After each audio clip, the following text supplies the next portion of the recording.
સંજય ઉદ્ધવજી લીમડા ચોકમાં વેપાર કરું છું કે રોડ ઉપર ઊભા છે એના 200 રૂપિયા પાવતીને આપો હવા 200 ના 500 રૂપિયા આપીએ છીએ કેવાને આપીએ કે ના કે 200 રૂપિયા આપો નકર કે ટ્રેક્ટરમાં રેકડી ભર લે રોડ ઉપર તમે ઊભા છો એટલે અમે ગરીબ માણસ છે તો અમારો ગરીબ માણસનો આ જ ગુનો છે 200 રૂપિયા પાવતીના લીધા પાવતીના 25 તારીખ લખી છે નથી મહાનગરપાલિકા લખેલું તો નથી કાંઈ લખાઈ ગયેલું પોચમાં આ પોચ છે દરેક રેકડી વાળાઓના બિચારાઓના 200 રૂપિયા લીધા જ છે ધરાજી હાવ દાદાગીરીથી હજી તો મહાનગરપાલિકા હજી તો નમૂનો છે આ નમૂનામાં રેકડી વાળા જ મળ્યા છે બાકી કોઈ બીજા કોઈ નથી મળ્યા રૂપિયા કમાઈએ તો તમારે 200 રૂપિયા તમે આપીએ કચરો રેકડીમાં નથી કાંઈ રેકડીમાં કાંઈ ગુનો કરો તો અમને કબૂલ છે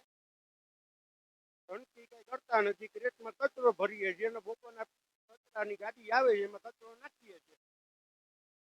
જબરજસ્તીથી 200 રૂપિયા લીધા છે અમે લીમડા ચોકમાં મારું નામ છે મોહનભાઈ સોલંકી મારા ઘરવાળીનો પાસ હાલે છે આજે એની તબિયતને કારણે ખાટલામાં પડે છે એના બદલે હું ધંધો કરું છું અમે અમારી પાસે આજની તારીખમાં 200 રૂપિયા સાહેબ આરોગ્ય ખાતા તરીકે એ લોકો લઈ ગયા કે તમે કચરો કરો છો ગંદકી કરો છો હવે આપ સાહેબને નમ્ર હતું છે કે તમે આવીને લીમડા ચોકની અંદર તપાસ કરો કે ડુંગળી કે લહણ કે કોઈ જાતનું ગંદકી તમે દેખો તો જેમ આપણા ઘરની અંદર જે ચોખ્ખાઈ હોય એ જ લીમડા ચોકમાં આજની તારીખમાં અમે ચોખ્ખાઈ રાખીએ છીએ કાયમ માટે અને જે કચરો થાય છે સાંજે એ અમે આપણી ગાડીમાં નાખી દઈશું તો સાહેબ આવો જુલમ અને આ અન્યાય આ કોઈ નીતિ નિયમ છે આપણા પોરબંદર મહાનગરપાલિકાનો અને અમને આજની તારીખમાં જે પહોંચ આપી છે એ પહોંચ છે પોરબંદર છાયા નગરપાલિકા પોરબંદર નગરપાલિકા મહાનગરપાલિકા તો સાહેબ બની નથી તો આટલો બધો ટેક્સ જો ગરીબ માણસો માટે તમે નાખશો તો પછી સાહેબ આને બધે આગળ કેમ કરશો તો આને માટે અમે ઉગ્ર આંદોલન સાહેબ હવે કરવા તૈયાર છે અમારે લીમડા ચોક આખી સદંતર માર્કેટ અમે બંધ રાખશું ખરેખર છે બસ આ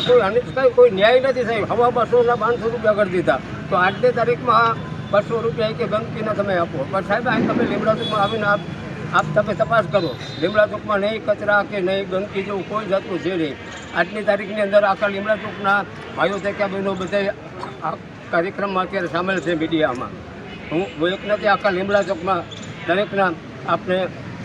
જો ઘટતો થાય તો સાહેબ કરજો આ અનીતિ છે હકીકત જ છે બસ ધન્યવાદ